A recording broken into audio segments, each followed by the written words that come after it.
Importance of foundational values.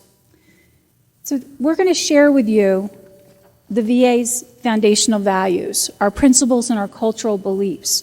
We're sharing them with you. It's not that we are better than anyone, but it helped us in our foundations to be able to meet not only our own needs for the pandemic, but also the nation's needs for the pandemic. So our values are what we call I CARE. It's integrity, commitment, advocacy, respect, and excellence. Now I'm going to read something to you as how we as VA employees, no matter if you're the secretary of the VA down to the first person walking in the door for their first entry-level job, our values are placed upon ourselves. They're not what my organization believes, but they're what I believe. So integrity, act with high moral principle, adhere to the highest professional standards, maintain the trust and confidence of all with whom I engage as that person caring for an individual in our system. Commitment, work diligently to serve veterans and other beneficiaries, be driven by earnest belief in the VA's mission, fulfill my individual responsibility and organizational responsibilities. Advocacy, be truly veteran-centric by identifying, fully considering, and appropriately advancing the interests of veterans and other beneficiaries. Respect, treat all those I serve and with whom I work with dignity and respect. Show respect to earn it.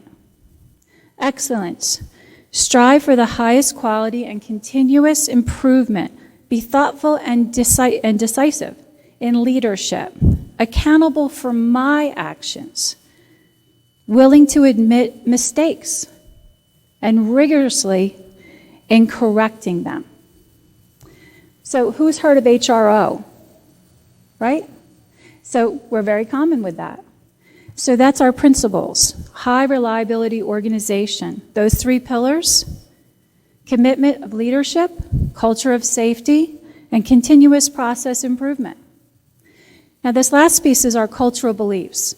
And we had a very interesting conversation about our keynote speaker, Dr. Beverly Malone, and how she spoke about inclusion, diversity with inclusion, or end inclusion. So for the VA, our cultural beliefs are inclusion, diversity, equity, and access. We call it IDEA. So to advance an inclusive environment that values and supports the diverse communities we serve, employees, veterans, their families, caregivers, and survivors, and cultivates equitable access to care, benefits, and services for all. Those values kept us afloat and moving forward during our time of pandemic.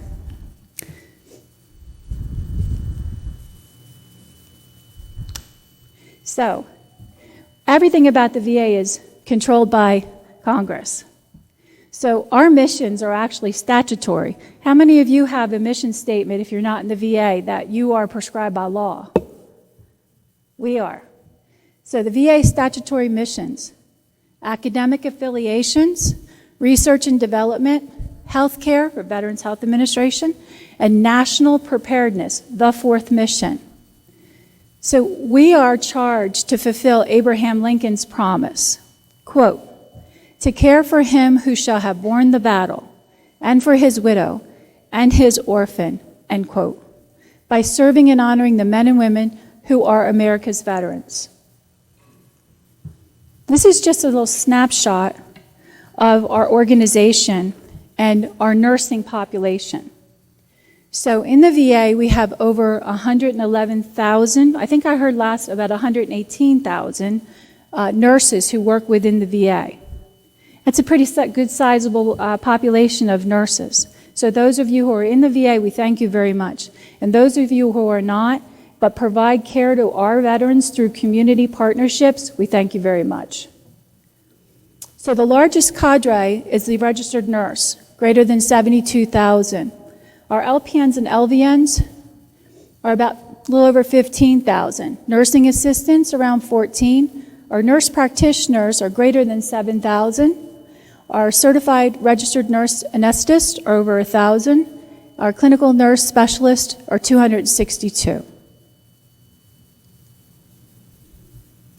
There's a picture on the screen here. I think one of the ugly mugs you might see is me. And the other is Dr. Alicia Mobley. Has anyone ever heard that name before in AAACN? So we're going to talk about academic affiliations, and I'll talk about that picture in just a second. So the VA employs over 367,000 individuals. That's professionals and for our support staff. We operate in over 1,293 VA facilities. About 171 are traditional hospitals, and about 1,100 or so are outpatient clinics or community-based outpatient clinics. Our budget is about $200 billion a year. That's a big money, isn't it? Our veterans health care, though, receives about $68 billion of that. So we have three arms.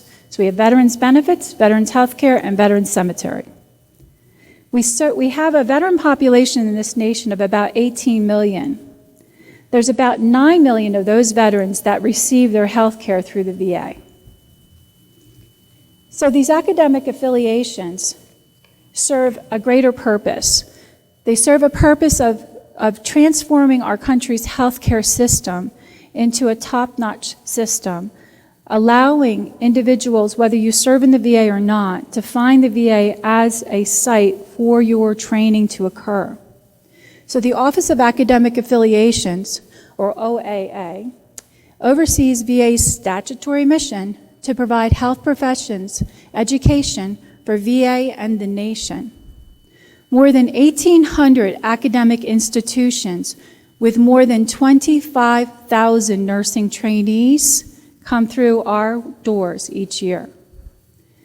The Office of Academic Affiliation led the largest expansion of nurse residency programs in VA's history in the academic year of 2021 through 2022. We added 28 new programs to help address one of VA's and the nation's most critical healthcare occupation shortages. So a little information further about that is since about 2018, VA has expanded those residency programs from about 17 to greater than 108. For more than 75 years, the VA has partnered with academic affiliations across the nation to bring the best and brightest clinicians, educators, and trainees to the VA to care for veterans. That's our benefit. And for that, you are well equipped and well trained to go out into the community and provide high-class care. The VA is the largest health profession education platform in the nation. We train more than 70% of the nation's physicians, 25,000 nursing trainees, and in more than 60 health professions are trained within the VA each year. VHA also provides 50% of the nation's accredited postdoctoral psychology training programs and 33% of the U.S. dental residency programs. In saying all that, everyone in this room owns the VA. It is our public trust, and it's our honor to serve. We are a platform that's here to help expand all of our knowledge base and to help nursing lead the future.